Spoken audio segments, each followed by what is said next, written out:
makes a good werewolf movie? That's the question that has been going around my head since the morning of today. And with today being Halloween, guys, I started thinking about that. And I started thinking about a lot of some of the two big monsters. And I'm going to do another video on this. This is one of two videos. And I want to hear from you guys. What makes a good werewolf movie? What makes a good werewolf movie?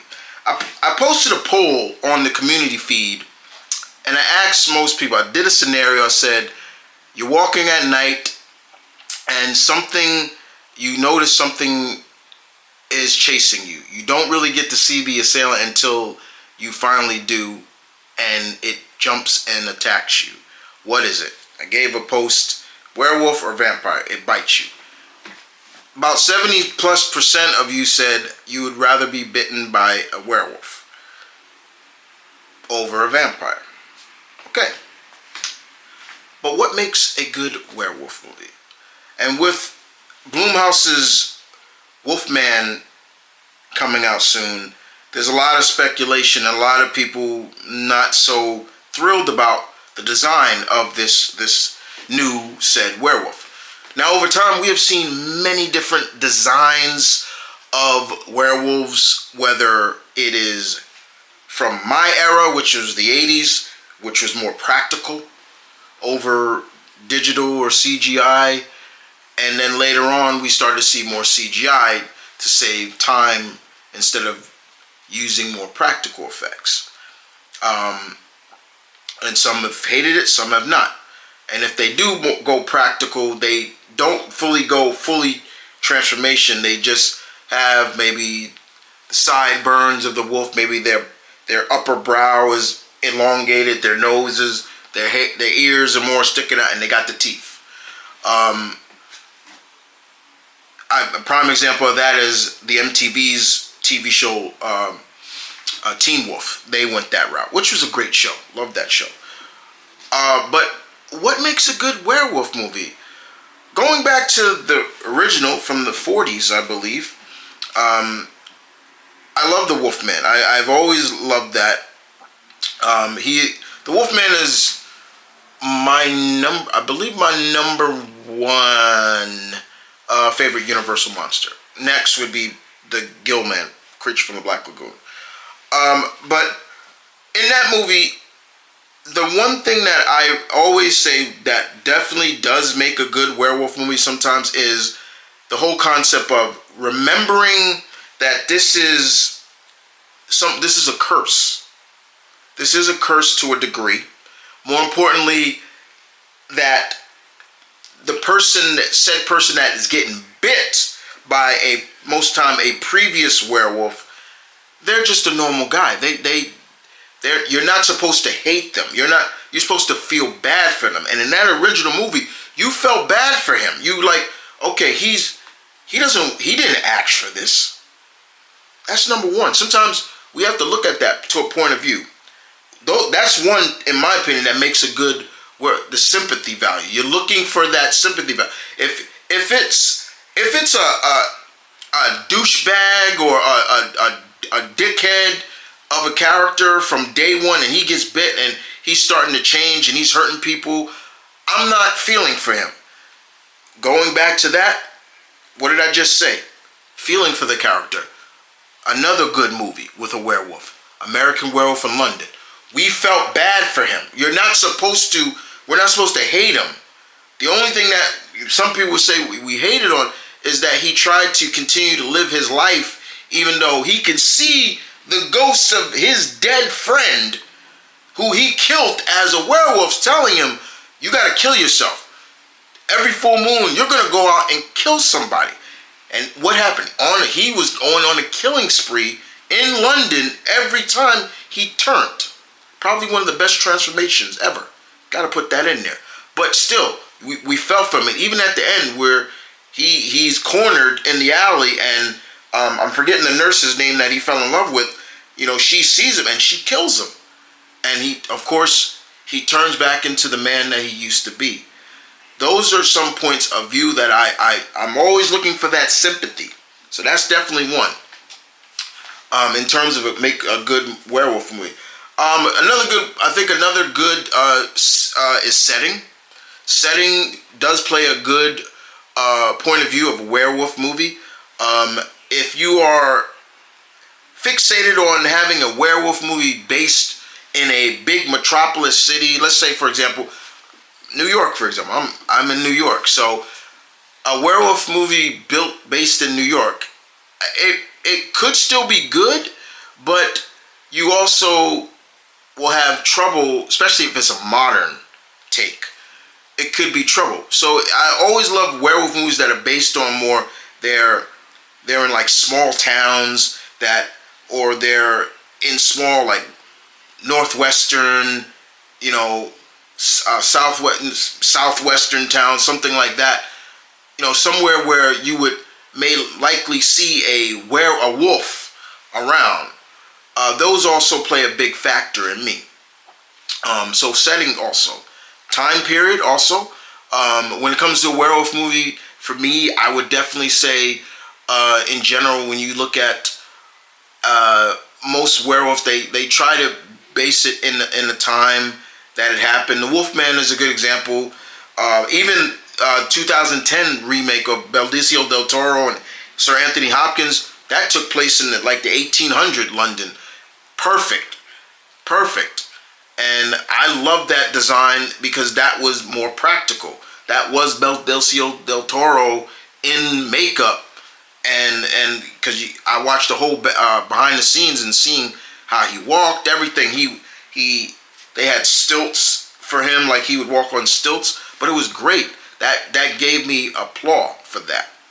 So I love a setting. Sometimes I rather have werewolf movies as a period piece because it would work better, especially at the time period when supernatural folklore were more alluring and believable than now.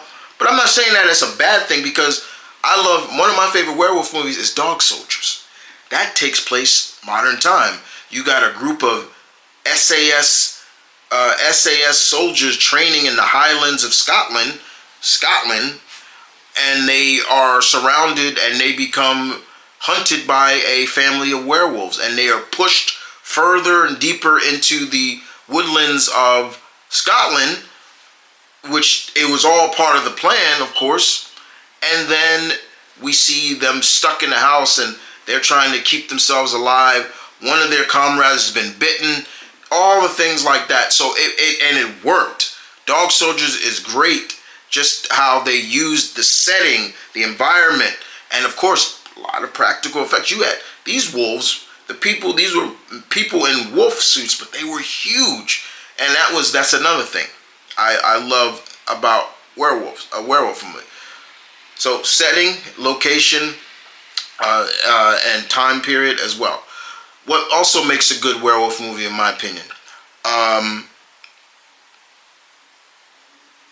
the size of, let's go with that, the size of the werewolf. In most cases, in most of the werewolf movies I have seen, they depict the man becoming the wolf. And sometimes the transformation looks horrible because bones are stretching, this is stretching, and you're going, so it's almost to a point, imagine the pain that you're transforming into a man-sized wolf. So, and wolves have different bone structures than humans, so you can imagine that. Again, American Werewolf in London is a good example of that. Look how painful that looked of him when he was changing. It was like you felt it. His arms were stretching, his feet were stretching, his nose, and even to the point you just seeing hair fully grow on him. It felt bad for him. I'll never forget that. That transformation scared the shit out of me as a kid. I was like, that's scary. But then you have like the transformation in like The Howling, where it looked more like the wolf is bubbling out of the man, like, and that was kind of scary too. And the noise that the wolves would make when they would transform, like they would like make these real. I'm like, are you convulsing or are you having a heart attack at the same time? That was kind of creepy, but still, you also want to have it where it's. Do you always want to go for the believable look? Like, okay, the person is changing into a werewolf, but we still want to keep him. Like, if this man is like 6'3", we still want him to be 6'3". He just looks like a humanoid wolf now. Or do you want to go more of, okay, he's fully changing into a wolf? The American Werewolf in London, I keep using that example because in that he fully changed, and he was always on all fours. He never stood up. He never was on like two legs and moving around. No, he stood up. Go back to the Wolfman. What happened? He looked like a man, but he just had a kind of a dog face. Very hairy, a little bit of underbite. He looked like a bulldog to a degree. You know, bulldog got that like overbite. But then, like I said, you look at dog soldiers. They were humongous. They had to have been about 8 feet tall. They were huge. So when they would come down or when they would grab somebody, they could lift the dudes up and rip their head. They would rip people's heads off. That was scary. That's scary. You look at that. So in hindsight, yeah, that's also going to be played up. You know, and I don't want to use Twilight, but look at when they would change. You know, they just turned into these big dogs. Because that's all they look like. They look like dogs. But it worked. It still worked for that realm. To me, what also makes a good werewolf movie is the design of the werewolf. There have been so many different werewolf movies over the course of cinema, and to a degree, we see sometimes that is the build-up. That's the hype behind it. We're like, oh yeah, we want to see the wolf. Like, we want to see what he looks like. And I love that. A build-up to what the wolf looks like. They don't show it. You just see people running, and then all of a sudden, you know, and then they get attacked. But you never see the wolf, what it looks like, until maybe mid movie or so.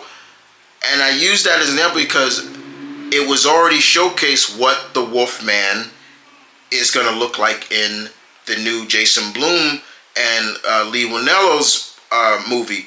He looks more like a troll than, and again, they're going more for like a disease than a mythical curse. So, but to me, it always is going to work differently of who design. You look at, I hate to use it, but you look at Michael J. Fox's werewolf from Teen Wolf. He looked more like a baby Sasquatch than a wolf. You know, he was very hairy. He looked like Sasquatch. He looked like Sasquatch. But I love Teen Wolf. You know, him and Jason Bateman, because Jason Bateman played his cousin in the sequel, and they just look like they look like Sasquatch. They didn't look like a wolf. To me, the best looking werewolf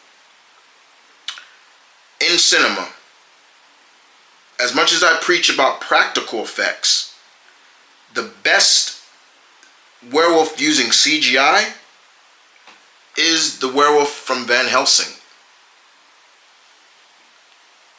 Yep. That is a beautiful, beautiful design of what I love about a werewolf. Like, you if you're gonna go real all in to make it look, that's the perfect way. Because when you look at that werewolf in Hugh Jackman and Kate Beckinsale's Van Helsing movie, which is a favorite movie of mine, you look at that, perfect, big, muscular. You see everything about him, even his face. You see the everything. He looks like a man size or not even a man size, but a humongous alpha timber wolf. And even when he roared, like you see just the teeth, you would not want to be, and you would not want to be attacked by this person. And even when Hugh Jackman Van Helsing, he turned into a werewolf. It was big. You could see the muscles. He was big and black, but it was cool. It looked perfect. Now, when it comes to more practical effects for a werewolf, yes, I will stand true and say yes. The 1940s look great for that time. That's beautiful, but do not knock the remake from 2010. Perfect. That was perfect practical effects. And I say practical effects because outside of the Wolfman, the Blumhouse Wolfman, there's this other movie coming out with Frank Grillo called, I think it's just called Werewolves, and they're using more practical effects, and I'm all for that. So I will always put practical over CGI, but I cannot knock the design of the werewolves in Van Helsing. They were completely CGI, but it worked. Now, some things that are just what turn me off about what are in some cases are not for me a good werewolf movie is I like it, but I'm not always a big fan of the werewolf's just a killer. They're just killers. They're just killers. They turn and they know that they are werewolves and they just kill. They just kill without conscience. Now you can say, but you just said Chris dog soldiers, and I said, yeah, they knew what they were, but what I mean by that is like there's no remorse for the person.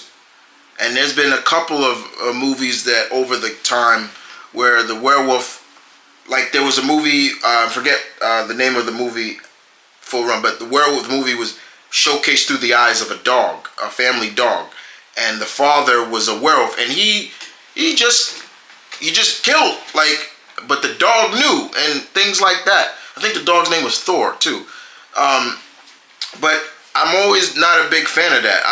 There was another film that I watched.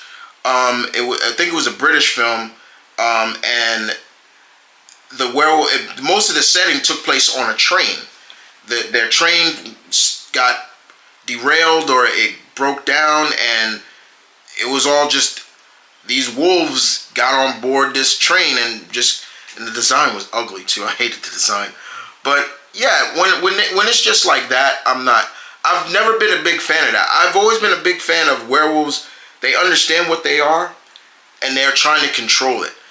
I always feel like I want to see a werewolf movie where the person knows they're a werewolf and they're trying to control. They're trying to blend their conscience with this wolf conscience, like almost like we have to become one. It's almost like, but most werewolf movies is based off of like a Dr. Jekyll, Mr. Hyde. A good example of this in terms of like is going. Let's use Marvel's Werewolf by Night special. Great practical effects in that too. Very good. And in that movie, Mr. Russell, Jack Russell, he was at the end before he turned. What was he doing with Eliza Bloodstone? He was sniffing her. Remember, he's like, don't move. And he's trying to get her. He was getting her scent because he was like, if the wolf picks up on that, maybe he won't attack. He won't come after you. And what happened? We saw the werewolf never attacked her. It never attacked her. It came at her, but it was almost, oh, I got your scent, and it went away. So I love stuff like that. The werewolves in The Howling, they were just killers. They were like a cult, but they were killers. But you know, you look at that. The werewolves in the MTV Teen Wolves, they had conscience. They knew what they were. They knew, okay, Tyler Posey's character and all of them, they knew they were werewolves, but they can control it. They blended that. That was a nice blend, which I loved. and we've seen werewolves in different films and video games, and usually they always have the werewolf. For example, one of my favorite werewolves in video games is John Talbot from Darkstalkers. He knows he's a werewolf, and he can control it when he turns into a werewolf. He turns, and he's still that conscious. John Talbot is still there. He's just now a wolf, and it works. But there are times where I don't mind. It's like, okay, run, and then he chains and it comes after. But there's so many elements that make a good werewolf movie, and I've given you some.